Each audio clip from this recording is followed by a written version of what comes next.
Hello and welcome to the No Name Prayer Podcast. I am your host, Monica. Let us begin our daily devotional from the Be Still book. The eye is the lamp of the body. So, if your eye is sound, your whole body will be full of light. But if your eye is not sound, your whole body will be full of darkness. If then the light in you is darkness, how great is the darkness? Matthew 6 verses 22 to 23. This verse reminds us to check the entry points of our minds. The Trojan horse seemed like such a great spoil of war, but with Greek warriors hidden inside, it brought about the destruction of Troy. In that same way, we can either invite all sorts of garbage into our minds or wisely avoid the things that expose us to fresh negative material. Matthew 6, 22 to 23 reminds us to guard our eyes because what is filtered through them is invited into the whole body. What are you watching? What are we reading? Are we inviting certain images or temptations into our lives through what our eyes are taking in? Another way negative thoughts enter our minds is through the words of our friends.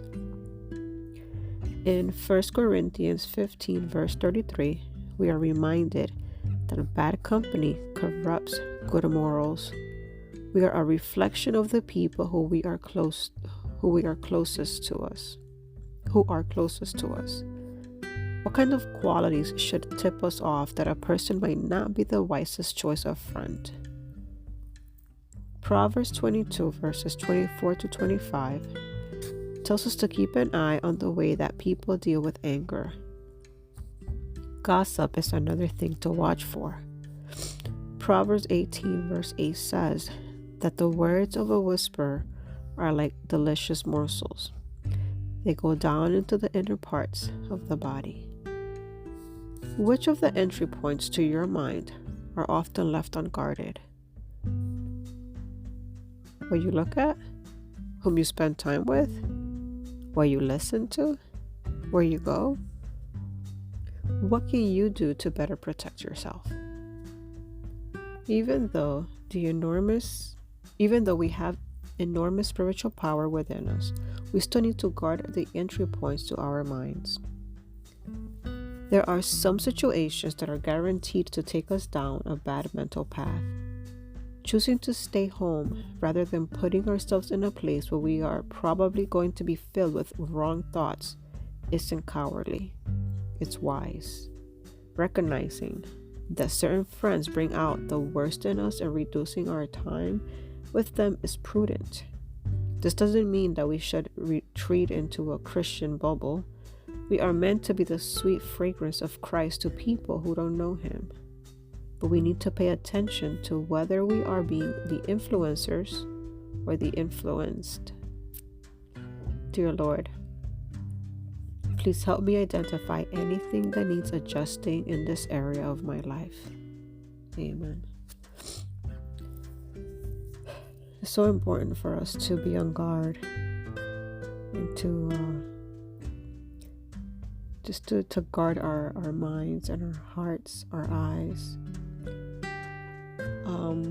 with the things that we are paying attention to, the things that we're listening to, the things that we're watching. I can tell you that for me, there was a time a while back that I was not paying as much attention to prayer or anything like that. I was really wasting a lot of time reading like romance novels and playing games, video games and things like that. Just wasting so much time. And I'm not saying that those things are bad, but if you're not setting time aside for God and all those things are taking you away from your time with Him, then yeah, they are bad. Because you're putting those things before Him. And we shall not have any other gods. He should be number one. And I can also relate to surrounding ourselves with certain people. I didn't realize, but for a very long time I had a friend who she was not a bad person, but I trusted her with a lot of things, and I would talk to her about things, my marriage and things like that I probably should not have been talking to her about. But this person was just not someone who pushed me to, was not someone who called me out on my own mistakes.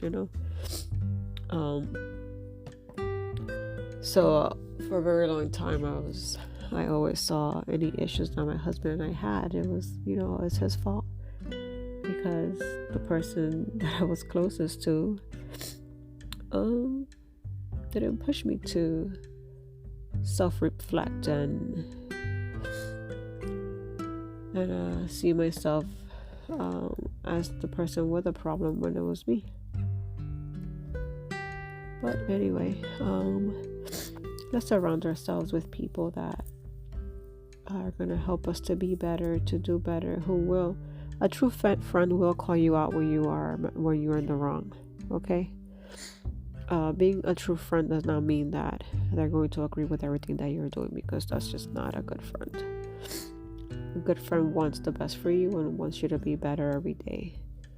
And you should be that friend to someone else as well.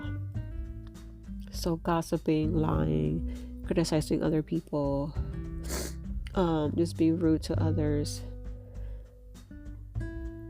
anything like that. So let's ask the Lord to cover our minds with His precious blood, our eyes, our lips, our tongues, that anything that we do, say, think comes from Him, and that we are able to recognize when it's not Him working through us and in us. Okay? I hope you guys have a wonderful day.